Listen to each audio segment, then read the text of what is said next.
Bismillahirrahmanirrahim. Assalamualaikum warahmatullahi wabarakatuh. Alhamdulillahi ala ihsanih wa syukru lahu ala taufiqihi wa amtinanih. Asyhadu an la ilaha illallah wahdahu la syarika lahu ta'ziman li sya'nih. Wa asyhadu anna Muhammadan abduhu wa rasuluhu da'i ila ridwanih. Allahumma salli alaihi wa ala alihi wa ashabihi wa ikhwanih. Hadirin dan hadirat yang dirahmati oleh Allah Subhanahu wa taala, kita melanjutkan bahasan kita dari pembacaan hadis-hadis dari Sahih Al-Bukhari rahimahullahu taala. Kita masuk pada bab ke-13 dari Kitabus Shalah. Babun fi kam tusallil mar'atu fi thiyab. Bab tentang berapakah lembar kain yang dipakai oleh seorang wanita untuk salat. Ya. Kalau pada pembahasan berikutnya sudah kita bahas laki-laki, satu kain pun tidak jadi masalah. Kalau kainnya selembar kain tersebut panjang, maka hendaknya dia gunakan untuk menutupi kedua pundaknya. Tapi kalau ternyata dia tidak punya kain kecuali cuma satu, maka dan kecil, maka dia gunakan untuk sarungan saja. Ya.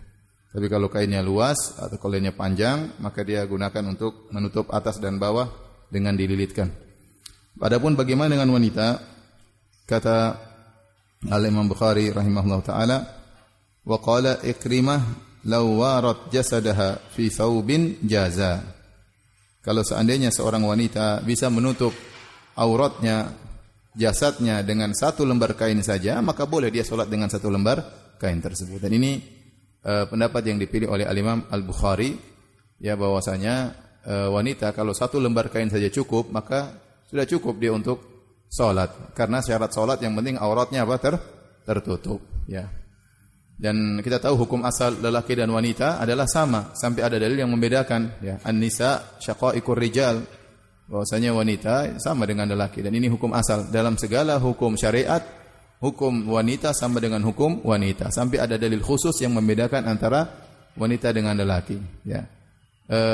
Misalnya dalam hal ini lelaki sudah kita bahas pada pertemuan sebelumnya, satu kain cukup dan sah salatnya. Maka wanita kalau memang satu kain tersebut bisa menutup auratnya, maka sah. Seperti seorang wanita menjahit mukena dengan model tertentu, yang mukena tersebut kalau dia pakai langsung menutupi sekujur tubuhnya. Seandainya dia solat dengan mukena yang tidak tembus pandang, tanpa memakai kain dalam, tidak memakai baju misalnya, tidak memakai sarung, maka sah selama mukena tersebut memang tidak tembus pandang, maka hukumnya sah. Tentu yang lebih afdal dia memakai baju lebih daripada itu. Oleh karenanya Ibnul Mulaqin rahimahullah dalam kitabnya Tawdih menyebutkan ada beberapa pendapat para ulama tentang apa yang disunahkan bagi seorang wanita tatkala salat. Ada yang mengatakan dia memakai dua baju atau dua lembar kain. Yang pertama dirak itu maksudnya baju perempuan, ya. Baju perempuan. Setelah itu dia pakai khimar. Jadi satu kain buat khimar, satu kain buat baju, ya. Ada yang mengatakan 3 lembar kain.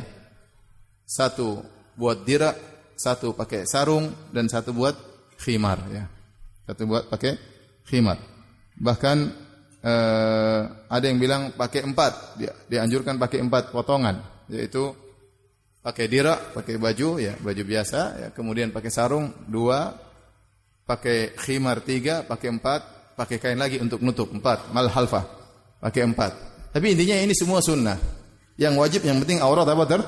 Tertutup. Ya, sudah kita jelaskan tentang aurat wanita tatkala salat, ya. Semuanya tertutup kecuali wajah dan kedua telapak tangan. Adapun kaki maka ada khilaf di kalangan para ulama. Al-Imam Abu Hanifah berpendapat kaki bukan aurat, sehingga seorang wanita kalau salat kedua kakinya kelihatan, ya, di bawah mata kaki kelihatan, maka tidak membatalkan salatnya. Namun jumhur ulama berpendapat kaki juga adalah aurat. Maka seorang wanita kalau salat semuanya harus tertutup kecuali wajah dan kedua telapak tangan. Kalau itu bisa diwujudkan dengan satu mukena saja tanpa pakaian dalam, maka sudah sah. Tapi tentu lebih afdal dia pakai kain dalaman.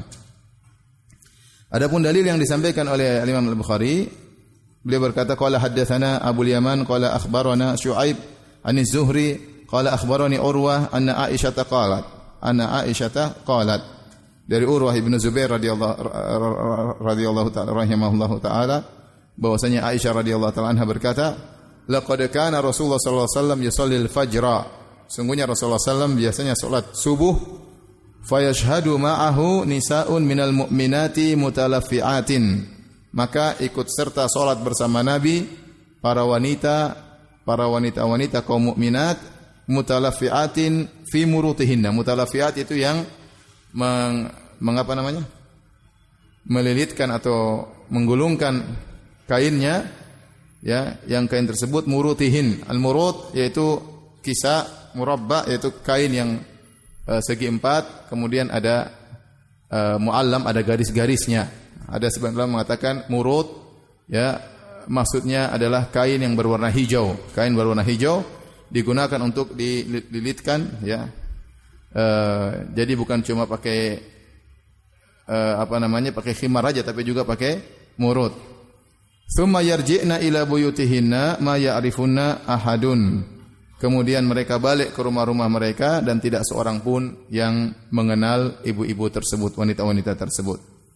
Dalam riwayat yang lain minal golas, karena masih remang-remang. Artinya hadis ini menjelaskan Nabi SAW salat subuh, ya, kemudian dikerjakan kalau Nabi selesai salat subuh, nanti insya Allah akan datang lebih detail. Intinya masih remang-remang, sehingga para wanita waktu mereka keluar dari masjid menuju rumah-rumah mereka enggak ada seorang pun yang mengenal. Kenapa? Karena apa? Masih remang-remang. Hanya saja wanita-wanita ikut salat subuh di masjid.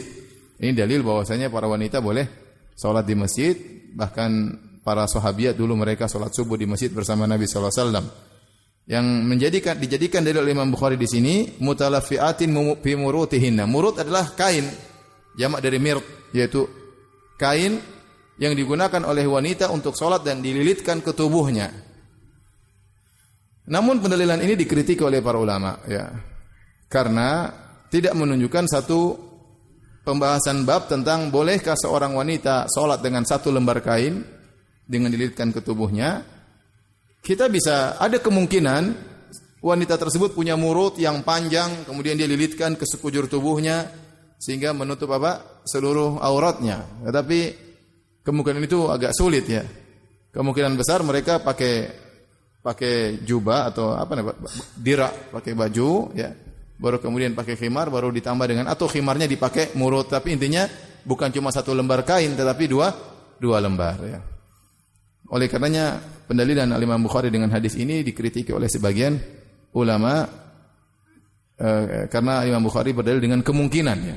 Selama disebutkan dalam hadis ini tidak disebutkan ibu-ibu pakai baju kurung, kemudian pakai jilbab, kemudian baru pakai kain, tidak disebutin. Hanya disebutin mereka menggunakan kain yang dililitkan ke tubuh mereka. Bisa jadi kain itu cuma satu. Masih ada kemungkinan, tapi wallahu a'lam bishawab. Ini pendalilan dikritik oleh sebagian ulama. Hanya saja Imam Bukhari pendapat beliau kuat karena ada asar dari salaf, perkataan Ikrimah tadi, dan Imam Bukhari selalu berdalil dengan perkataan salaf. Sebagaimana kita sudah lewati, beliau beri judul kemudian beliau sebutkan perkataan salaf. Dan Ikrimah sudah mengatakan seandainya seorang wanita menutup tubuhnya dengan satu lembar kain maka sudah sah. Dan secara logika juga benar, selama aurat tertutup, mau kainnya satu, mau kainnya dua, enggak ada masalah. Dan kembali sudah kita katakan tadi, hukum asal lelaki sama dengan wanita. Ini juga dalil bahwasanya para wanita memakai kain yang berwarna, ya. Ini berwarna hijau, murut, ada yang mengatakan berwarna hijau. Ada yang menafsirkan al-murut maksudnya kain yang muallam, ada garis-garisnya, ya. Jadi wanita tidak mengapa memakai baju yang bercorak atau berwarna selama tidak mulfit lil anzar, selama tidak menarik perhatian. Selama tidak menarik perhatian. Apalagi kita di tanah air, jilbab berwarna-warni itu sudah biasa. Jadi tidak harus hitam, tidak harus putih, ya. Ada warna di atas misalnya kuning, di bawah warna lain, enggak ada masalah, sudah biasa ibu-ibu dari dulu seperti itu. Ya, suatu adat dan dalam syariat, kalau syariat tidak membatasi dengan warna tertentu atau dengan aturan tertentu, maka kembali kepada urf. Ini kaidah usul fikih. Ya, kalau syariat tidak membatasi, misalnya syariat mengatakan jilbab harus warna ini, jilbab harus warna ini, harus bentuknya begini, ya kita ikut syariat. Tapi tatkala syariat tidak memberi batasan tertentu, maka kembali kepada apa? Kepada urf. Dalam hal warna, syariat tidak memberi batasan tertentu. Oleh karenanya yang dijelaskan oleh syariat cuma jilbab itu harus menutup aurat, tidak boleh membentuk lekukan tubuh, tidak boleh menarik perhatian. Karena seorang wanita pakai jilbab bukan untuk semakin cantik, ya. Bukan untuk semakin dilirik oleh para lelaki. Kalau ternyata jilbabnya semakin menarik perhatian, semakin mewah jilbabnya, semakin orang-orang melihatnya, maka itu jilbab yang tidak syar'i. Itu jilbab yang tidak syar'i. Misalnya dia pakai jilbab ternyata warna terlalu banyak. Merah, kuning, hijau di langit yang biru misalnya. Semua orang, Masya Allah, warna pelangi. Kemudian atau dia pakai jilbab ternyata di dadanya ada bunga gambar mawar besar gitu kan. Orang semua pada pengen lihat ya. Sesuatu yang menarik ini enggak boleh ya, enggak boleh. Jadi dia pakai jilbab warna apa saja enggak ada masalah, yang penting jangan menarik apa? Perhatian. Ya, jangan menarik perhatian. Di zaman sahabat juga ada yang pakai warna hijau, ada juga pakai yang bergaris-garis ya. Tidak dikatakan bahwasanya sunnah pakai warna hitam, ya tidak ada dalilnya. Rasulullah SAW tidak pernah menganjurkan kepada ibu-ibu harus pakai warna hitam, enggak ada. Tapi ya kebiasaan orang-orang Arab di sana, di Saudi mereka suka pakai warna hitam. Justru kalau di sana ada orang pakai warna putih menarik perhatian. Ya, tapi kalau di Indonesia bebas, pakai warna hitam, pakai warna putih, warna merah, warna apa saja enggak ada masalah, yang penting wajar. Yang penting apa? Wajar. Tidak menarik perhatian. Saya juga sering ditanya bagaimana seorang wanita memakai jilbab ada rendanya. Saya bilang kalau rendanya wajar-wajar saja. Enggak menarik perhatian maka tidak jadi masalah. Tapi kalau modelnya sangat menarik, modelnya benar-benar indah, semua orang melihatnya dengan perhatian, maka itu jilbab yang tidak syar'i. Wallahu a'lam bishawab.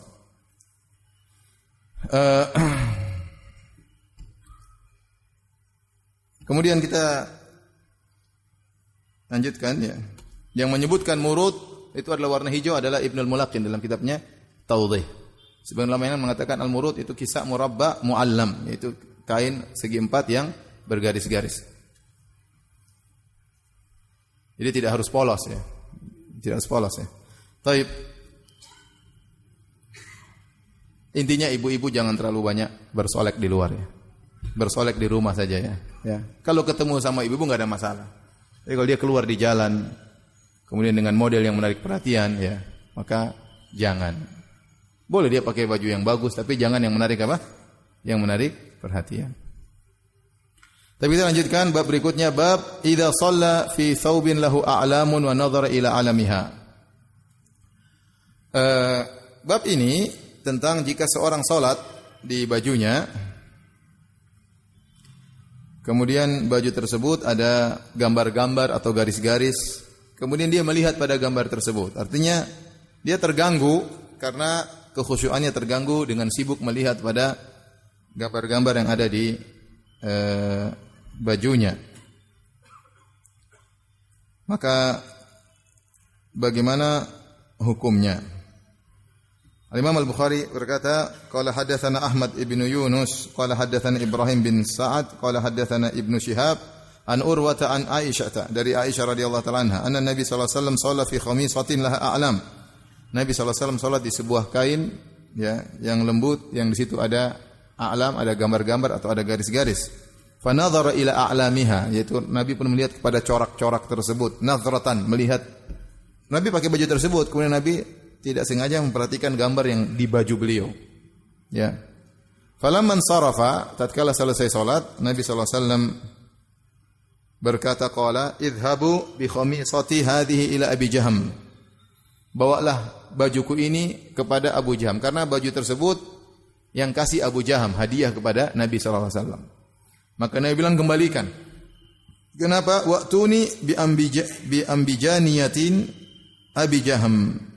Kembalikan baju tersebut, fa innaha alhatni anifan an salati, karena baju tadi menggangguku tatkala aku sedang salat. Bawa kembali kepada Abu Jaham yang memberikan hadiah ini kepadaku, dan minta kepada dia baju yang kain yang baju yang lain, yaitu baju anbijaniyah, yaitu baju yang agak kasar, tidak halus tetapi tidak bercorak-corak, ya. Ini menunjukkan akhlak Nabi sallallahu alaihi wasallam. Jadi Nabi dikasih hadiah, daripada Nabi tidak pakai, Nabi kembalikan. Namun agar orang yang memberikan tadi tidak tersinggung, Nabi bilang ganti hadiahnya yang lain.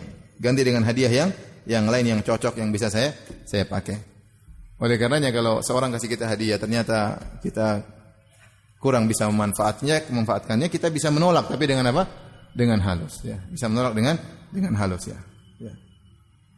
Waktu itu ada orang misalnya kasih saya sesuatu, kasih makanan satu nampan ya. Ya, saya bilang saya enggak bisa makan ini. Ustaz bawa aja. Saya di rumah orang lagi safar semua, saya tinggal di rumah sendiri. Ustaz bawa saja. Antum aja biar teman-teman makan di sini. Enggak, Ustaz bawa saja, siapa tahu buat tetangga, buat yang lain. Ya udah sini saya bawa. Ternyata bermanfaat ya. Buat orang lain. Tapi intinya kalau memang kira-kira kita tidak bisa memanfaatkan, orang tersebut ingin kita pakai, orang tersebut ingin kita gunakan ya. Orang tersebut ingin dapat pahala ya. Maka kalau kira-kira kita kembalikan tidak menyinggungnya, ya, kita minta tukar. Ada yang lain enggak? Kalau enggak ada kira-kira kita kembalikan menyinggung, mending kita ambil, kita kasih ke orang mungkin yang bermanfaat. Intinya biar ada faedahnya. Wa qala Hisham bin Urwah, dan Hisham bin Urwah an abihi dari Urwah bin Zubair an Aisyah dari Aisyah radhiyallahu anha, qala Nabi sallallahu alaihi wasallam, Nabi sallallahu alaihi wasallam bersabda, kuntu anzuru ila alamiha wa ana fi shalat. Aku tadi dalam salat melihat kepada corak baju tersebut atau gambar baju tersebut, wa ana fi shalat, dan aku sedang dalam salat, wa akhafu an taftinani an taftinni, dan aku khawatir itu baju memfitnahku, artinya menggangguku dalam khusyuanku. Hadirin dan hadirat yang Allah Subhanahu wa taala, khusyuk dalam salat adalah perkara yang sangat penting. Makanya Allah berfirman dalam Al-Qur'an, qad aflahal mu'minun alladzina hum fi salatihim khashi'un. Tatkala Allah sebutkan tentang ciri-ciri orang beriman dalam awal dari surat Al-Mu'minun, Allah sebutkan beberapa ciri. Di akhir ayat kata Allah, ulaika humul warithun alladzina yarithuna al-firdausa hum fiha khalidun. Mereka orang beriman yang memiliki sifat-sifat ini, mereka yang akan mewarisi surga Firdaus dan mereka kekal dalam surga Firdaus. Tatkala Allah menyebutkan sifat-sifat tersebut, sifat yang pertama Allah sebutkan yaitu alladzina hum fi salatihim khashi'un, yaitu orang-orang yang salat dalam, yang khusyuk dalam salatnya. Ini dalil bahwasanya khusyuk dalam salat adalah ruhnya salat. Ya, dan terlalu banyak pahala yang Allah berikan kepada orang yang khusyuk dalam salatnya. Kalau tidak khusyuk maka pahala salatnya berkurang. Makanya dalam hadis kata Nabi sallallahu alaihi wasallam, inna rajula la yansarifu min salatihi wa ma kutiba lahu illa nisfuha au thuluthuha au sudusuha sampai ila usyruha. Kata Nabi sallallahu alaihi wasallam, seorang selesai dari salatnya namun tidak dicatat baginya pahala salat kecuali hanya setengahnya, sepertiganya, seperempatnya sampai sepersepuluhnya. Di antara penjelasan para ulama, karena dia tidak khusyuk dalam salat. Kalau gerakan dia mungkin tidak salah. Apa yang buat pahalanya berkurang? Kekhusyuannya. Ya, kalau gerakan saya rasa tidak ada yang salah. Ya, rukuk waktunya, apalagi ikut imam ya. Tinggal imam Allahu Akbar dia tinggal ikut. Yang buat pahala ini jadi 100%, menjadi 10%, menjadi 40%, menjadi 50%, apa? Kekhusyuan yang bermasalah. Oleh karenanya Imam Taimiyah rahimahullah berkata, bisa jadi dua orang salat berdampingan, sama-sama di saf yang sama, berdampingan, tetapi pahalanya antara langit dan bumi. Kenapa? Satu sangat khusyuk, yang satunya kurang khusyuk. Ya. Karenanya masalah khusyuan maksudnya pahalanya sangat banyak. Seperti kata Nabi sallallahu alaihi wasallam, "Man tawadda'a nahwa wudu'i hadza, thumma shalla rak'atayn la yuhaddithu fihi ma nafsuhu ghufira lahu ma taqaddama min dhanbi." Sebagaimana pernah kita jelaskan, barang siapa yang salat, yang berwudu dengan tata cara wuduku, kemudian salat 2 rakaat, la yuhadditsu fihi ma nafsahu, dia tidak mengajak jiwanya berbicara, itu tidak mikirin masalah dunia, maka akan diampuni dosa-dosa yang telah lalu. Syaratnya wudunya benar, harus khusyuk dalam salatnya. Intinya masalah khusyuk dalam salat banyak dalilnya. Oleh karenanya syaitan ya ingin orang tidak khusyuk. Syaitan ingin orang tidak khusyuk. Bahkan ada setan khusus untuk menggoda orang supaya tidak khusyuk. Dari Utsman bin Abil As, beliau datang kepada Nabi sallallahu alaihi wasallam kemudian berkata, "Ya Rasulullah, inna syaitana qad hala baini wa baina salati wa qiraati yalbisuha alayya."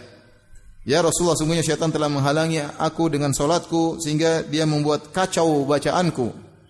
Faqala Rasulullah sallallahu alaihi wasallam bersabda, "Dzaka syaitanun yuqalu lahu khanzab." Itu syaitan namanya siapa? Khanzab. Jadi Khanzab sering mendatangi kita. Si setan ini namanya apa? Khanzab. Jadi setan khusus untuk menggoda orang yang salat. Ya. Fa idza ahsastahu fata'awwadz billahi minhu. Kalau kau merasa ada setan menggoda engkau, mengganggu salatmu kok jadi kacau, maka berlindunglah kepada Allah. Ta'awudzu billahi minasyaitonir rajim. Watfil ala yasarika thalathan. Kemudian meludah 3 kali. 3 kali. Ya. Kata Utsman bin Abil As, "Fa fa'altu dzalika fa adhabahu Allahu anni." Aku pun melakukannya dan Allah menghilangkan gangguan tersebut dari salatku. Dalam hadis yang lain juga kata Nabi sallallahu alaihi wasallam, "Idza nudiya lis-salati adbaru syaitan." Kalau dikumandangkan azan, maka syaitan pun kabur, walahu durat, dan dia terkentut-kentut ya. Jadi syaitan juga apa? Kentut, supaya tidak dengar azan, kentutnya besar kali ya. Hatta la yasma' at-ta'dzin, sampai supaya dia tidak dengar azan. Berarti dia kentut supaya tidak dengar apa? Azan. Fa idza qadha an-nida, qudiya an-nida, aqbal, kalau ternyata sudah selesai azan dia balik lagi. Hatta idza thuwiba salat adbar, jika iqamat salat dia kabur lagi. Hatta idza qudiya tathwib akbar, kalau sudah selesai iqamat dia datang lagi. Enggak putus asa setannya. Hatta yakhtira bainal mar'i wa nafsi, kemudian dia masuk dalam jiwa seorang sedang salat. Yaqulu uzkur kadza, kata setan ingat ini, ingat itu. Jadi orang dalam salat dibuat ingat. Lima lam yakun yadhkuru, yang sebelumnya dia tidak ingat sama sekali. Hatta yadhalla ar-rajulu la yadri kam shalla, sampai orang lupa dia salat berapa rakaat. Setan buat dia ingat. Oleh karenanya banyak barang hilang ketemu waktu apa? Salat. Oh iya benar. Allahu Akbar. Oh iya, utangnya saya belum tagih. Pokoknya ingat waktu apa? Waktu salat. Itu pengalaman bersama ya, akhi. Setan datang menggoda kita. Siapa tadi namanya? Khansa. Ya. Jadi memang dia ingin mengganggu apa? Mengganggu agar kita tidak khusyuk dalam salat, ya. Maka seorang berusaha untuk bisa khusyuk dalam salat. Segala perkara yang bisa mengganggu khusyukannya maka dia hilangkan. Ya, seperti sampai-sampai Nabi SAW menyuruh idza hadara ta'am, kalau sudah tiba makanan sudah siap dimakan, maka fabda'u bit ta'am, makan dulu baru salat. Meskipun sudah iqamat, makan dulu.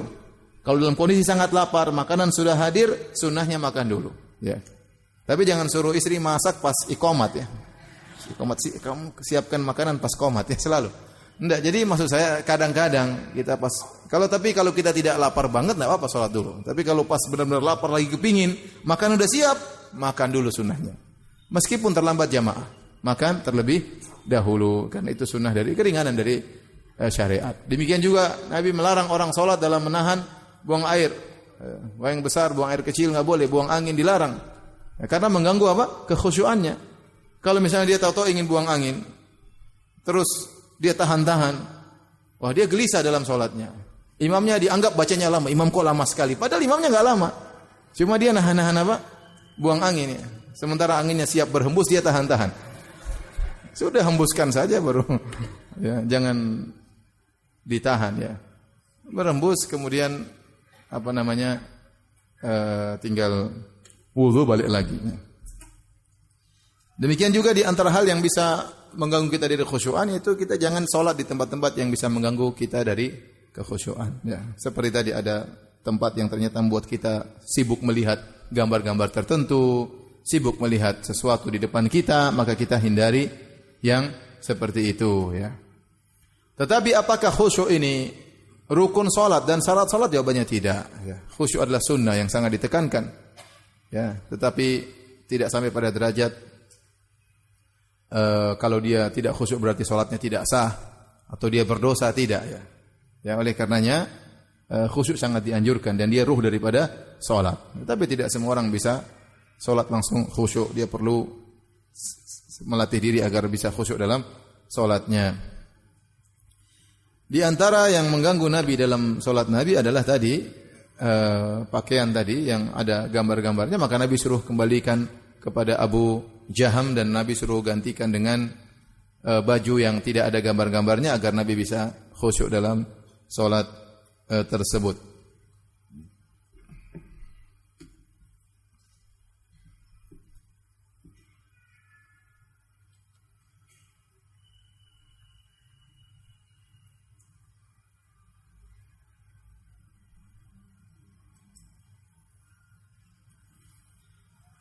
Taib.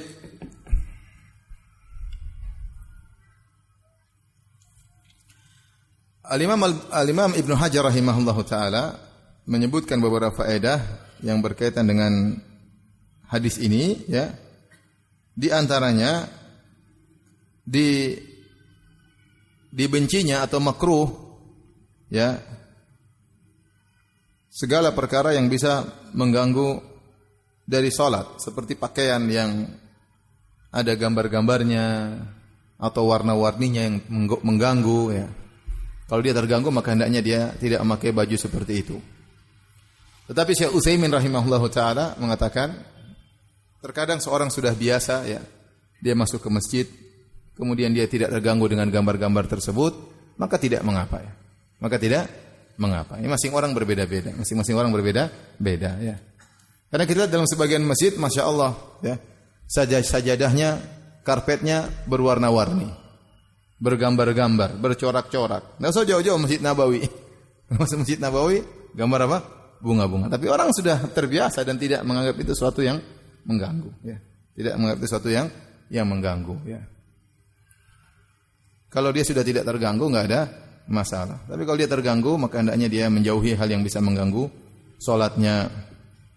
Oleh karenanya kalau seorang salat kemudian di depan dia ada yang mengganggu, dia boleh tutup mata, dan itu dijelaskan oleh Ibnu Qayyim rahimahullahu taala. Asalnya seorang salat tidak tutup mata. Sunnahnya salat sambil apa? Melihat. Tetapi kalau depan dia ada yang mengganggu, misalnya anak kecil lari sana lari sini, loncat sana loncat sini, tutup mata enggak apa-apa. Agar dia tidak terganggu dengan apa? Gerakan-gerakan yang ada di depan dia ya. Kemudian di antara faedah yang bisa ambil dari hadis ini, kata Ibnu Hajar rahimahullahu taala, sihhatul mu'atah li adami dzikri sighah.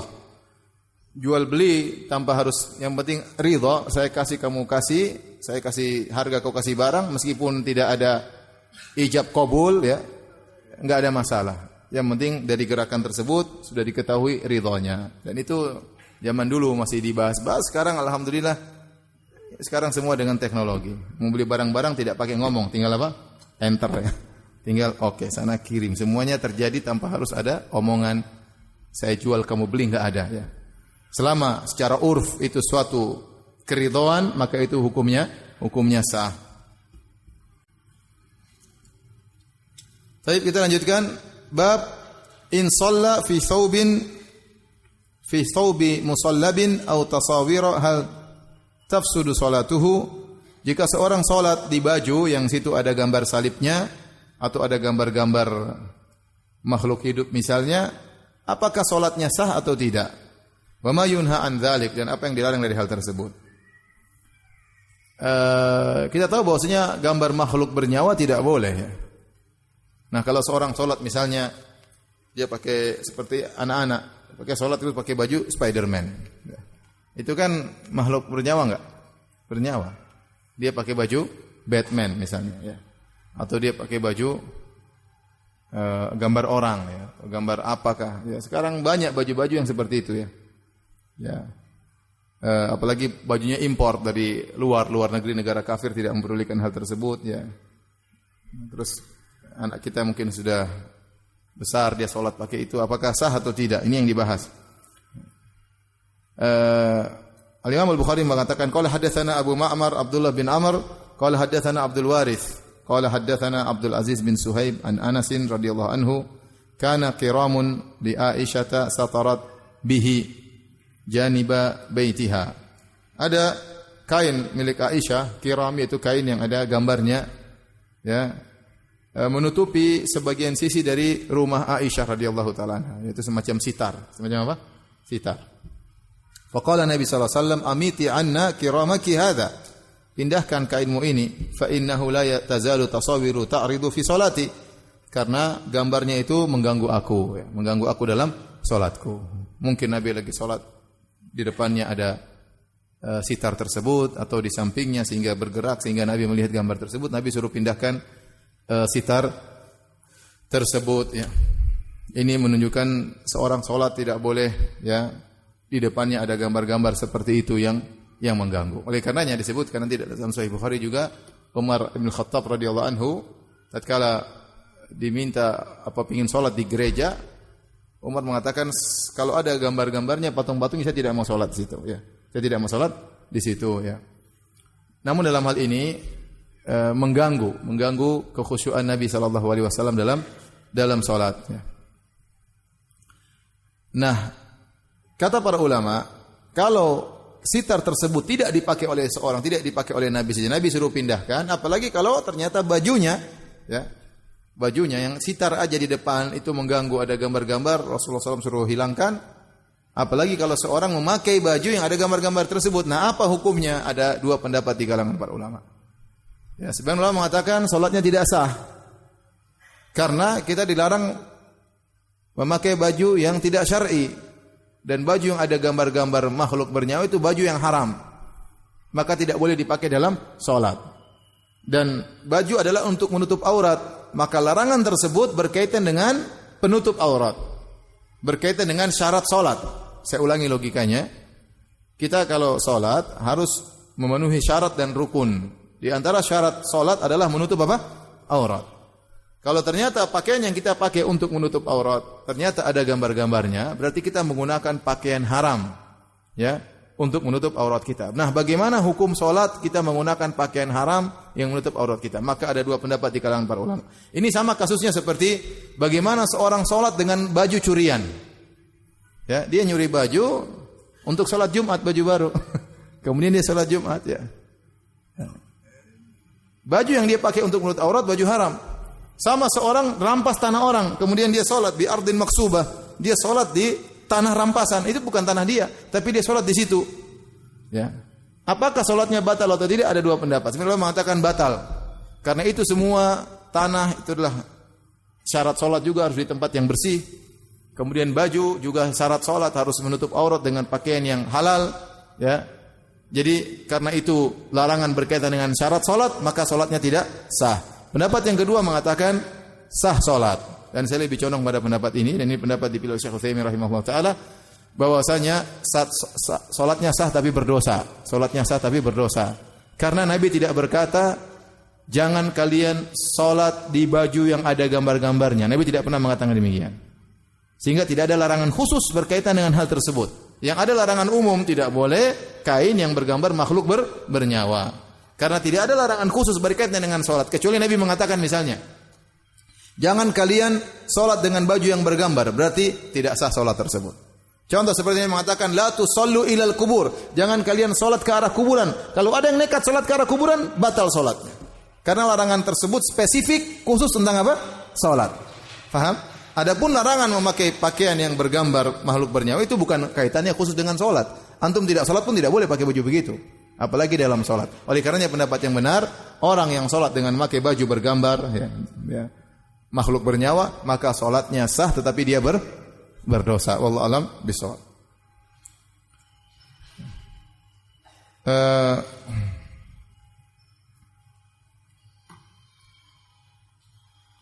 Dan Imam Bukhari menilai pendapat tersebut. Maka Imam Bukhari mengatakan, hal tafsudu salatuhu, kalau orang salat pakai baju ada salibnya, apakah salatnya batal? Beliau menyebutkan dalil-dalil ini mengisyaratkan Nabi tidak mengulangi salatnya. Nabi tidak mengulangi apa? Salatnya. Tetapi Nabi terganggu. Nabi suruh pindahkan. Tapi Nabi tidak mengulangi apa? Salatnya. Baik, kita lanjutkan hadis berikutnya.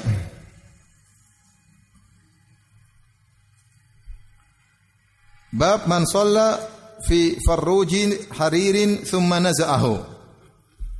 Apa hukum seorang yang salat fi farruj? Farruj itu adalah baju. Jadi sudah pakai baju lagi yang kedua. Tetapi ada kayaknya dipakai dari depan, kemudian belakangnya ada apa? Ada bukaannya. Bolehkah pakai baju tersebut? Tapi masalahnya baju tersebut ini sejenis baju disebut qoba, ya, dipakai dari depan, kemudian ada buat lengannya, tetapi dari belakang kemudian ada bukaannya, ya. Namun baju tersebut dari sutra, dan kita tahu bahwasanya laki tidak boleh pakai apa? Sutra, kain sutra. Tsumma naza'ahu, kemudian dia lepaskan baju tersebut. Al-Imam Bukhari berkata rahimahullahu taala, qala haddatsana Abdullah bin Yusuf qala haddatsana Laits an Yazid an Abil Khair an Uqbah bin Amir qala. Dari Uqbah bin Amir dia berkata, uhdiya ila Nabi sallallahu alaihi wasallam farruju harir. Rasulullah sallam diberi hadiah sebuah kain tadi yang dipakai lapis kedua, ya, terbuat farruj yang terbuat dari kain sutra.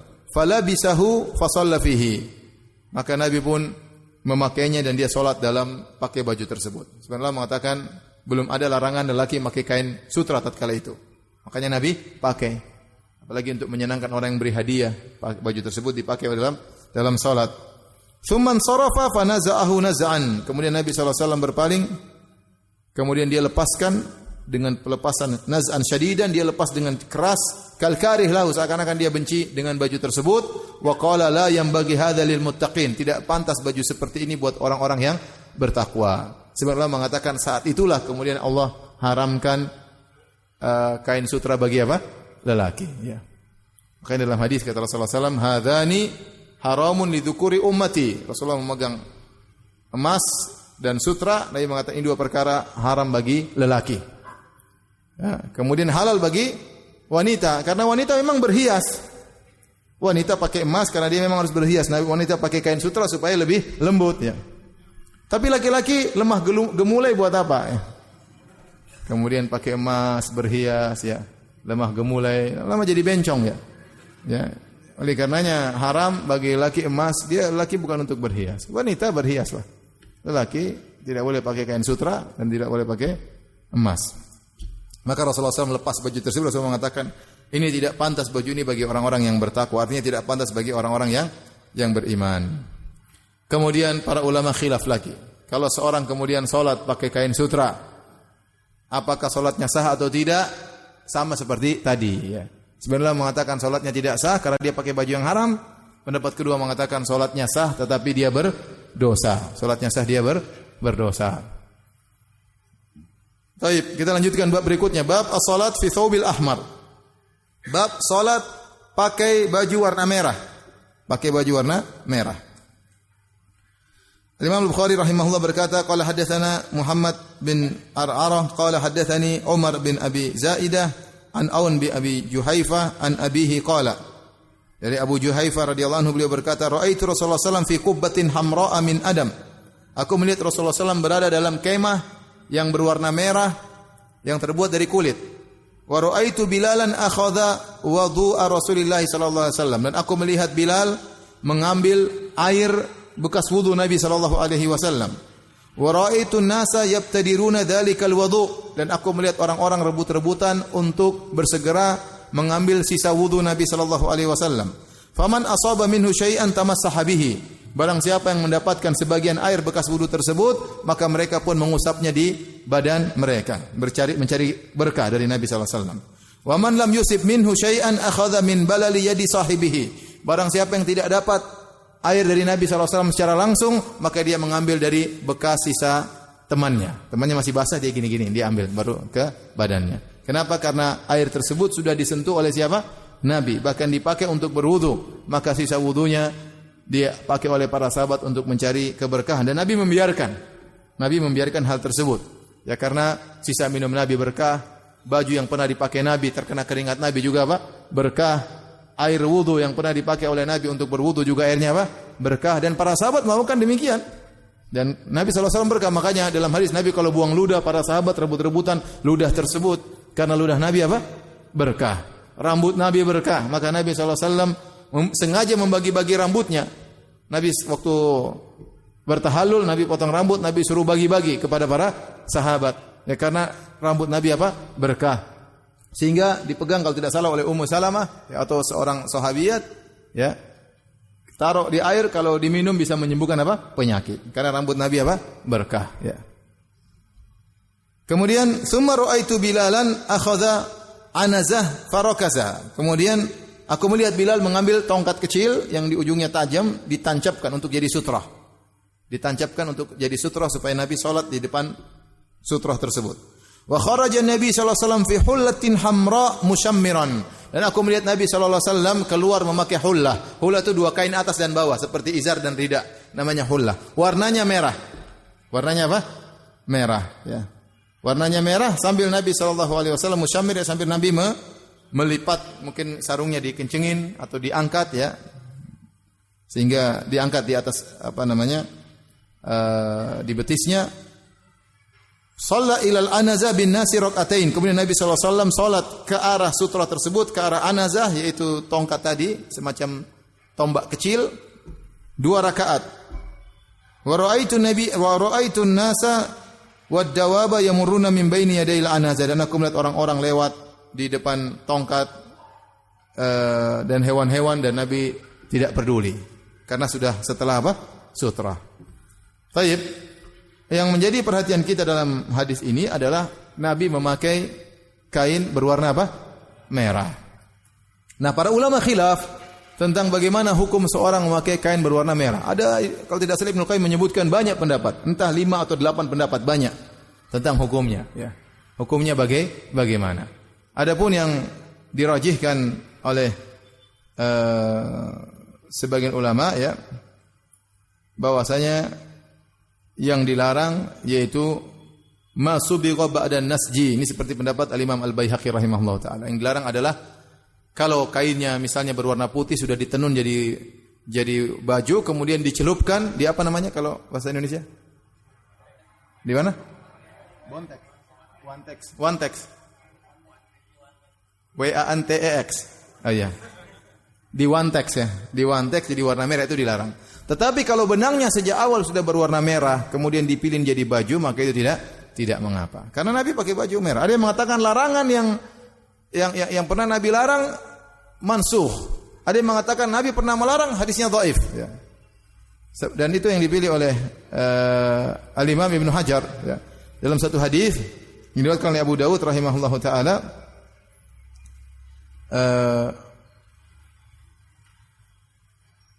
dari hadis Abdullah bin Amr radhiyallahu taala anhuma, beliau berkata, marra Nabi sallallahu alaihi wasallam ala rajulin, marra bin Nabi sallallahu alaihi wasallam rajulun wa alaihi thawbani ahmarani. Ada seorang lelaki melewati Nabi sallallahu alaihi wasallam, dia pakai 2 kain berwarna merah, mungkin ridaknya merah atau jubahnya merah, ya, atau sarungnya merah. Fasallama alaihi falam yarudda alaihi, maka dia pun mengucapkan salam kepada Nabi dan Nabi tidak membalas salam lelaki tersebut. Kenapa? Karena dia pakai baju warna apa? Merah. Tapi kata Ibnu Hajar, hadza haditsun dhaiful isnad. Hadis ini adalah hadis yang dhaif, meskipun kata Imam Tirmidzi dalam sebagian nuskhah Sunan Tirmidzi haditsun hasan, tetapi hadis ini lemah kata Ibnu Hajar karena pada sanadnya ada seorang yang bernama Abu Yahya Al-Qattat. Hadisnya dhaif, sehingga larangan pakai baju merah hadisnya dhaif. Ada yang mengatakan boleh warna merah tapi tidak merah murni, masih bercampur-campur boleh. Wallahu saya lebih condong bahwasanya warna merah tidak jadi masalah, ya. Apalagi jelas Rasulullah SAW pakai hullatun hamra, yaitu bukan cuma sarung aja, sarung dan rida, dua-duanya apa? Merah, ya. Dua-duanya merah. Jadi wallahu alam bisawab tidak mengapa, ya, tapi kalau kita ingin keluar dari khilaf jangan pakai baju merah. Kemudian hadis ini juga menunjukkan tentang boleh mencari berkah dari Nabi sallallahu alaihi wasallam, dan yang benar meskipun banyak ulama mengkiaskan seperti Ibnu Hajar, seperti An-Nawawi mengatakan bahwasanya demikian boleh kita mengambil berkah dari orang-orang saleh, dikiaskan kepada Nabi sallallahu alaihi wasallam. Tapi ini sudah pernah saya bantah, saya sudah pernah jelaskan, ya. Saya sudah pernah jelaskan, ya, kalau tidak salah, ya, di sini, ya, bahwasanya tidak bisa Nabi dikiaskan, tidak bisa para ulama dikiaskan dengan Nabi sallallahu alaihi wasallam. Oleh karenanya Abu Bakar, Umar, Utsman dan Ali tidak pernah diperebutkan ludah mereka. Tidak pernah sengaja mereka menyuruh bagi-bagi rambut mereka, dan tidak pernah orang sengaja menyimpan rambut Abu Bakar dan Umar dan Ali dan Utsman padahal mereka dijamin masuk surga, ya. Dan tidak pernah mereka rebut-rebutan mengambil bekas wudu Abu Bakar, Umar, Utsman dan Ali padahal mereka dijamin masuk surga, ya. Sehingga bisa dipahami, dan tidak ada sahabat-sahabat yang lain. Saya tanya sama antum, sahabat semua orang soleh enggak? Orang soleh. Bukan cuma Abu Bakar, Umar, Utsman dan Ali. Dan rata-rata mereka dijamin surga. Yang berbaiat kepada Nabi tatkala perjanjian Hudaybiyah 1.400 orang, Nabi mengatakan tidak seorang pun dari mereka masuk neraka, semuanya masuk surga. Allah mengatakan laqad radhiyallahu 'anil mu'minin idh yubayyunaka tahta syajarah. Allah ridho kepada kaum mukminin tatkala mereka membaiat engkau di bawah sebuah pohon. Itu jumlahnya ada yang mengatakan 1.500, ada yang mengatakan 1.400, ada yang mengatakan 1.300. Intinya banyak. Namun tidak seorang pun diperlakukan seperti perlakuan orang terhadap siapa? Nabi sallallahu alaihi wasallam. Nah, kalau para sahabat saja tidak, apalagi kita seperti ini yang penuh dengan dosa, yang tidak ada jaminan untuk memasukkan kita ke dalam surga. Maka tidak benar, meskipun itu pendapat Ibnu Hajar dan Nawawi, kita bilang ulama bisa benar bisa salah, ya. Bisa benar bisa salah, ya. Karena kelaziman dari hal tersebut. Misalnya antum mengkiaskan seorang ustaz. Ini kan ustaz, ya. Oh, ini ustaz pernah belajar di Madinah 15 tahun. Ya. sudah sering kena cium udara kota Madinah, sering menginjakkan kakinya di tanah kota Madinah, dan banyaklah orang bisa aja bikin-bikin seperti itu. Taib, kalau saya buang ludah, ente mau terima? Ente usap di kepala wajah ente. Kalau saya cukur rambut, ente ambil. Kalau ada yang sakit, ente taruh rambut anak, terus suruh minum. Waduh, saya ini siapa? Mau dikiaskan dengan siapa? Dengan Nabi sallallahu alaihi wasallam. Tidak usah dikiaskan dengan Nabi, dikiaskan Abu Bakar saja kita enggak pantas. Ya. Kemudian saya lihat di sebagian YouTube ada sebagian ulama yang berpendapat demikian, dia pergi ke gurunya, kemudian gurunya meludah. Terus dia ambil, dia lap di wajahnya. Dan itu ada. Ya, sebagian. Kita bilang ya itu memang ada pendapat sebagian ulama, namun kenyataannya mereka tidak menerapkan pada semua hal. Ya, biasanya yang mereka terapkan bekas minum. Minum, nanti biasanya gurunya menyisakan sebagian. Kalau dia pergi, muridnya ada rebut-rebutan. Sama, terkadang mereka habis wudu, kemudian pada rebut-rebutan. Padahal bukan cuma itu, Nabi SAW rambut juga Nabi bagi-bagi. Kalau Anda boleh mengkiaskan diri Anda dengan Nabi, rambut Anda juga bagi-bagi. Ludah Anda juga bagi-bagi. Tidak tidak? Ya, tatkala Anda tidak mau mengkiaskan rambut Anda, tidak mau mengkiaskan ludah Anda, sama, bekas juga tidak. Ya, bekas juga tidak. Ya. Taib.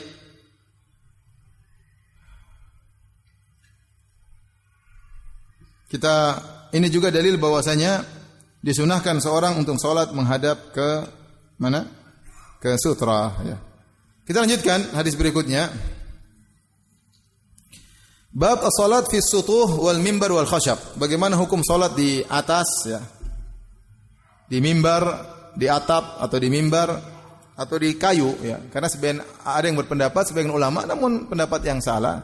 Sebagian salaf melarang salat di kayu. Ya, sehingga harus di tanah. Bagaimana kalau kita sujud di atas kayu? Boleh atau tidak, ya? Ya. Sebagian mengatakan tidak boleh, ya. Sehingga sebagian mereka kalau sujud harus bawa tanah misalnya. Namun Imam Bukhari mengatakan boleh seluruhnya. Qala Abu Abdullah, berkata Imam Al-Bukhari rahimahullah taala, "Walam yara al-Hasanu ba'san an yusalli 'alal jamad wal qanatir." Tidak mengapa menurut Hasan Al-Basri rahimahullah taala seorang salat di atas salju. Jamad itu es. Seperti kalau di mana? Kutub Selatan jadi es, ya. Ya, seperti di daerah-daerah Eropa. Daerah Eropa itu sungai kalau musim dingin jadi apa? Jadi es, ya. Jadi es, bahkan mereka lomba skate di atas apa? Di atas sungai tersebut. Karena jadi apa? Jadi es, ya. Kebetulan waktu saya ke sana juga musim dingin. Musim dingin sebagian kolam-kolam benar-benar jadi es. Ada percikan air, maksudnya ada becek gitu, ternyata kita injak jadi apa? Es, ya. Kata mereka, "Ustaz, ini sungai kalau sudah musim dingin, dinginnya sudah semakin kuat, lomba main skate di situ, ya." Nah, bagaimana salat di atas es seperti itu? Jawabannya tidak jadi masalah. Ini pendapat Hasan Al-Basri. Demikian juga wal qanatir. Misalnya salat di atas kontor, di atas jembatan atau tempat yang tinggi. Wa in jara tahtaha baulun au fawqaha au amamah. Meskipun misalnya dia salat di atas jembatan, di bawahnya mungkin ada orang kencing, ada najis di bawahnya, enggak ada masalah. Yang penting tempat yang dia buat salat apa? Bersih. Oleh karenanya kata Syekh Utsaimin rahimahullah, misalnya kita salat, lantai kita ternyata bekas kencing anak-anak, ya sudah kita ambil misalnya sajadah kita taruh di atasnya, salat di atas sajadahnya enggak ada masalah meskipun di bawahnya ada najis, ya. Atau kita taruh plastik di atas kotoran tersebut, atas kencing tersebut kita salat, yang penting kita tidak di atas najis tersebut. Najis tersebut sudah tertutup dengan sajadah. Apalagi yang ada jarak jembatan terus di bawahnya ada apa segalanya enggak ada masalah. Sama seperti kita di rumah. Kita rumah lantai 2, lantai bawah. Lantai bawah terkadang WC. Ya tidak? Di atasnya kamar. Boleh enggak salat di atas kamar? Boleh meskipun di bawahnya ada kotoran, enggak ada masalah. Yang penting kita tidak langsung kena kotoran. Atau kita salat di atasnya ternyata ada WC. Ya, orang buang air di situ, ya enggak apa-apa kita di bawahnya. Yang penting jangan jatuh kena kita, itu aja. Kalau jatuh kita menghindar, ya itu maksudnya. Atau di depan kita salat, ini sajadah kita. Depan kita ada orang kencing depan. Yang penting jangan masuk ke areal sajadah kita. Maka enggak ada masalah. Yang penting areal kita buat salat itu tidak jadi masalah. Bahkan sebagian ulama mengatakan kalau kita salat, yang penting tempat sujud kita enggak, misalnya kita salat depan kita ini air kencing. Antum jangan sujud di air kencing, antum sujud di depannya. begini ya, di depan kita enggak ada, karena yang dipenderita adalah tempat apa? Sujud ini, ya. Ada sebagian berpendapat demikian. Intinya selama tidak menyentuh najis dan areal kita buat salat tidak terkena najis tidak jadi masalah. Adapun di bawahnya ada najis, di atasnya ada najis, depannya ada najis, belakangnya ada najis enggak ada masalah. Idza kana bainahuma sutrah. Kalau di depannya ada sutrah maka ada najis di belakangnya enggak ada masalah. Wa shalla Abu Hurairah ala dhahril masjid bi salatil imam, dan Abu Hurairah pernah salat di atap masjid, ya, imamnya di dalam, dan ini boleh. Ini boleh. Artinya imam di bawah, imam di atas enggak ada masalah. Yang penting antum dalam masjid. Antum dalam masjid. Beda kalau antum di luar masjid. Enggak boleh. Misalnya imam di Masjid Asra. Ada tetangga sana di luar masjid rumah. Nah, dia nonton YouTube, salat, dia ngikutin, enggak boleh. Enggak boleh. Tetapi kalau dalam satu bangunan masjid, mau di mana saja sah. Yang penting suaranya terdengar. Suaranya terdengar, enggak ada masalah. Tapi kalau sudah lain bangunan, maka tidak boleh. Kecuali kemudian jamaah membeludak sampai ke rumahnya. Maka dia sholat di pelataran rumahnya enggak masalah karena jamaah nyambung sampai ke masjid. Adapun terpisah, kemudian dia di belakang masjid sana, kemudian dia ngikutin, enggak bisa.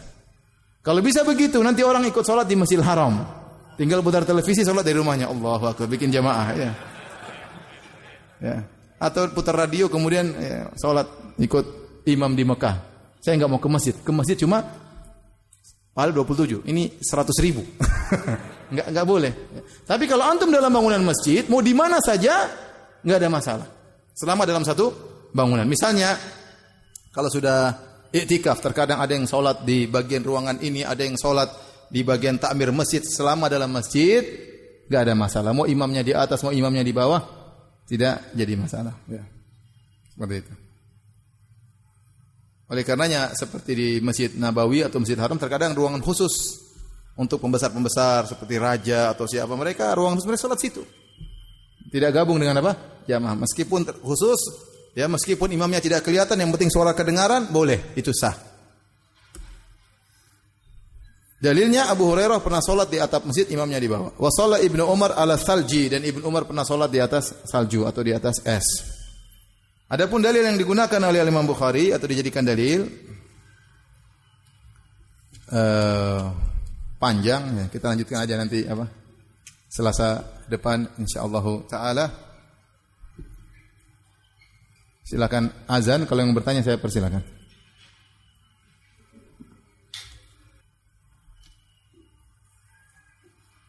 Ustaz, apa hukum salat tidak menggunakan peci? Menggunakan peci bukan merupakan syarat salat, ya. Tetapi sebagian ulama seperti Ibnu Katsir menafsirkan khudhu zinatakum inda kulli masjid. Pakailah pakaianmu yang baik yang tatkala menuju masjid atau tatkala sedang salat. Di antara pakaian kesopanan kita di tanah air adalah pakai apa? Songkok. Tetapi kalau enggak pakai songkok enggak ada masalah, ya. Ya, tapi selayaknya kalau seorang salat berusaha pakai songkok. Ini hanya masalah adab, masalah apa? Adab. Tidak juga dikarenakan sunnah Nabi. Meskipun Nabi salat pakai sorban, ya. Tetapi tidak ada dalil khusus Nabi kemudian mengatakan pakai songkok maka atau pakai sorban pahalanya sekian-sekian. Ada hadis tentang demikian tapi hadisnya dhaif, ya. Jadi memakai songkok hanyalah masalah adab, ya. Kita berusaha berpenampilan rapi di hadapan Allah tatkala sedang salat. Tapi kalau tidak, mengapa tidak pakai, ya, kemudian cari songkok enggak dapat, ya salat aja, enggak ada masalah. Tidak harus pakai songkok. Ustaz, mohon nasihatnya bagaimana caranya menguatkan diri agar saya sanggup salat subuh berjamaah di masjid? Dan apakah saya termasuk dalam sifat-sifat orang munafik? Ya, Nabi mengatakan asqalu salawat al-munafiqin salat al-isya wa salat al-fajr. Salat yang paling berat bagi orang munafik salat isya dan salat apa? Subuh, ya. Maka di antara yang menunjukkan iman seorang kuat artinya dia bisa salat subuh, ya. Dan terlalu banyak keutamaan salat subuh seperti kata Nabi sallallahu alaihi wasallam, "Man shalla al-fajr fa huwa fi dhimmatillah." Barang siapa yang salat subuh, maka dia dalam lindungan Allah Subhanahu wa taala. Basyiril masya'ina fi dhulam ila al-masajid bin nurit tam yaumil qiyamah. Berilah kabar gembira kepada orang-orang yang berjalan dalam kegelapan menuju masjid-masjid, itu salat isya sama salat subuh. Mereka akan mendapatkan cahaya yang sempurna pada hari kiamat. Itu tatkala melewati sirat, mereka akan dapatkan cahaya yang sempurna sehingga bisa melewati sirat. Maka kita semangat. Nabi SAW juga bersabda, "Man shallal bardaini dakhalal jannah." Barang siapa yang salat asar dan salat subuh maka dia bisa akan masuk surga. Nabi SAW juga bersabda, "Innakum satarawna rabbakum yaumal qiyamati ayanan kama tarawna al-qamara lailatal badri la tudamuna fi ru'yatihi.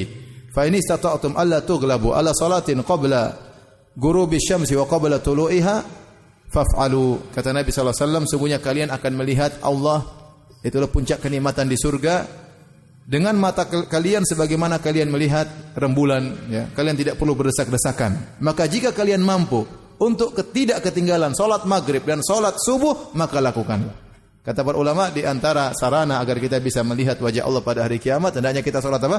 Salat subuh, dan berusaha salat subuh berjamaah. Ya. Oleh karenanya seorang untuk bisa sholat subuh berjamaah, ya dia bertekad dan dia berusaha. Di antara usahanya dia mengingatkan misalnya istrinya untuk bangunkan dia. Jadi kalau jomblo lain lagi kasusnya. Atau misalnya dia pasang alarm kalau perlu dia pasang alarm ya 4 ya, 1 di atas lemari, 1 di bawah tempat tidur ya, 1 di balik bantal ya, sehingga dia terjaga. Kemudian di antaranya dia jangan tidur kemalaman. Kalau dia tidur kemalaman tentu akan berat untuk bangun sholat subuh, itu sudah pasti. Maka dia tidur cepat, jangan terlalu banyak ngobrol. Jam 9 tidur, insya Allah jam 3 sudah bangun misalnya. Ya, dan berdoa kepada Allah agar mudah dibangunkan sholat subuh. Pertanyaannya, Ustaz, saya mau tanya, apakah untuk pakaian yang jika pakaian yang kita pakai ada makhluk bernyawa tapi dipakai di dalam mukena, apakah tidak boleh? Pakaian makhluk bernyawa mau di dalaman atau di luaran tetap tidak boleh. Ya, gambar makhluk bernyawa tetap tidak boleh. Jika seorang salat dengan pakaian tersebut, maka dia salatnya sah namun dia berdosa. Tapi hendaknya dia jangan memakai pakaian tersebut.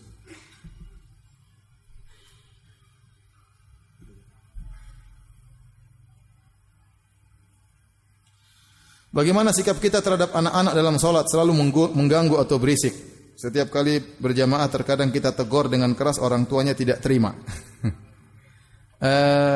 Saya sudah sampaikan ini berulang-ulang ya. Boleh membawa anak-anak yang mumayyiz, yang bisa diomongin, dikasih tahu. Kalau anak-anak yang belum bisa dikasih tahu, kalau bisa tetap di rumah kecuali darurat ya. Tidak bisa ditinggal di rumah misalnya, itu lain cerita. Ya, sebagaimana Nabi SAW pernah membawa misalnya Umamah bintu Abil As dan masih kecil ya, Rasulullah SAW kalau berdiri Rasulullah gendong, kalau Rasulullah SAW sujud Rasulullah SAW taruh ya. Tetapi kalau ternyata anak tersebut juga mengganggu ya, maka kita berusaha menjaga anak tersebut. Kita boleh sholat sambil gendong anak, enggak ada masalah. Boleh sholat sambil gendong anak ya. Sehingga kemudian kita sambil sholat pegang dia juga enggak ada masalah ya. Kalau di Saudi sana sebagian orang dia pakai sabuk kemudian anaknya ditali. Dan itu saya lihat sendiri. Allahu Akbar. Misalnya ya, anaknya masih kecil lari liar sana liar sini ya. Nanti apalagi Masjid Nabawi kan luas. Kalau dia hilang, semuanya baju putih semuanya. Bingung abinya yang mana? Ya, udah teriak sana teriak sini. Terkadang mereka kasih tali ya, dipegang ya. Intinya enggak usaha jangan ganggu orang ya. Jangan kita mikirkan kemaslahatan kita mengganggu kemaslahatan banyak orang. Membawa anak enggak ada masalah. Cuma tadi jangan sampai mengganggu orang. Kalau diketahui anak kita sering mengganggu orang, selalu mengganggu orang, sebaiknya tidak usah dibawa. Tapi kalau sesekali itu enggak ada masalah lah. Ya, tapi kita berusaha meminimalkan gangguan tersebut. Ustaz, mertua laki-laki adalah mahram. Bagaimana jika suami tetap menyuruh saya menggunakan hijab di hadapan ayahnya?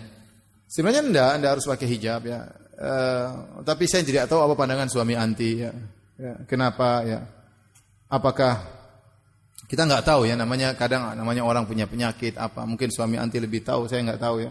Apakah suaminya melihat mertuanya khawatir tergoda sama anti? Bisa saja ya. Saya tidak tahu pandangan suami anti, tapi seharusnya secara syariat tidak mengapa, tidak usah pakai hijab kecuali dari orang yang kita khawatirkan. Jangankan kepada orang tua. Kalau misalnya saudara laki-laki kita punya kelainan, melihat kita nafsu, kita enggak boleh buka jilbab di hadapan saudara laki-laki kita yang ternyata punya kelainan ya. Sekarang banyak orang kelainan ya. Tapi tanyakan sama suami, bilang secara syariat tidak mengapa. Kenapa kita memperrepot agama wong tidak mengapa ya. Ya, kecuali ada alasan tertentu ya kita terima. Saya tidak tahu apa alasan suami anti. Ana ingin bertanya Ustaz, ana memakai mukena yang bermotif yang terkadang mengganggu pandangan. Baiknya mukena itu dikemanakan ya Ustaz? Dibuang saja atau diberikan kepada orang lain? Diberikan kepada orang lain yang tidak terganggu. Ya, diberikan kepada orang lain sehingga bermanfaat. Saya katakan tadi, Syekh Utsaimin berpendapat tidak semua orang terganggu. Ada yang sudah biasa dia tidak terganggu. Seperti dia masuk di masjid ada karpet bermotif-motif seperti Masjid Nawawi tidak terganggu, sudah biasa. Ya. Kalau anti juga masa terganggu terus, maka kasih orang. Kalau enggak motif-motifnya dicabut atau diapain ya. Nanti terganggu lagi, motifnya dicabut. Ya udah mending kasih orang aja. Mending kasih orang. Ada orang yang biasa aja bermotif dia tidak terganggu. Biar dapat pahala.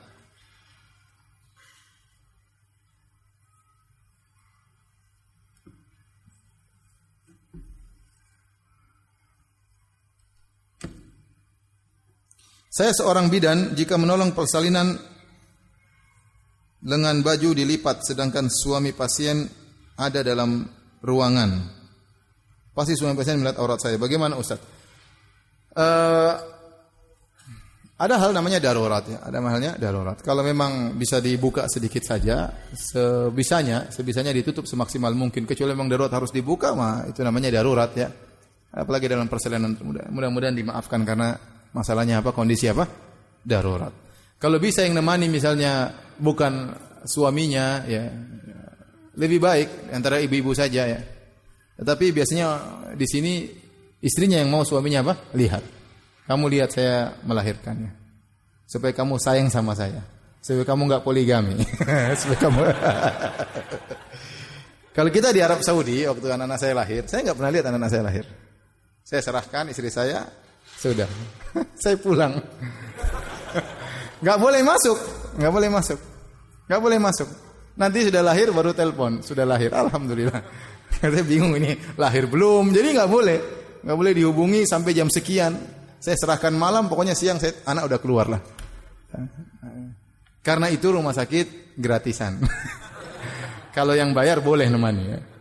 Tapi waktu itu istri saya bilang, Abi temani saya melahirkan. Saya bilang iya, ayo kita pergi ke rumah sakit yang bayar. Meskipun saya nggak ada duit.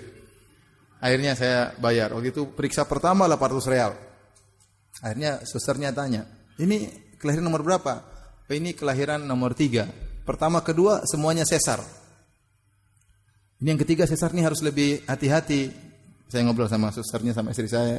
Ya sudah, begini saja kata dia. Nanti kalau ada apa-apa, kita serahkan ke Mustasfal Wiladah, itu rumah sakit negeri. Waduh, ternyata yang paling bagus rumah sakit negeri di sana. Saya pergi ke rumah sakit satunya lagi, yang lebih mahal lagi. Gimana ini? Jawabannya sama. Ini insya Allah sudah bayar berapa ratus real. Terus dia kasih, ini operasi yang keberapa? Yang ketiga. Kalau yang ketiga agak berat, nanti kalau ada masalah kita over ke rumah sakit apa? Negeri. Mending saya ke sana langsung. Saya ke sana langsung, 1 real pun saya tidak keluarin. Dapat ruangan khusus, istri saya di situ sama anak saya di situ, tidak bayar 1 rupiah. Mahasiswa gratis. Syaratnya tidak boleh temani istri melahirkan. Ya itu syaratnya. Nah, enggak apa-apa, yang penting gratis. Kalau bayar berapa ribu real? 5.000 real. Uang dari mana mahasiswa cuma dapat sedikit. Tapi demikian saja kajian kita. Insyaallah kita lanjutkan pada Selasa depan. Subhanakallah bihamdik asyhadu an la ilaha illa anta astaghfiruka wa atubu ilaik. Assalamualaikum warahmatullahi wabarakatuh.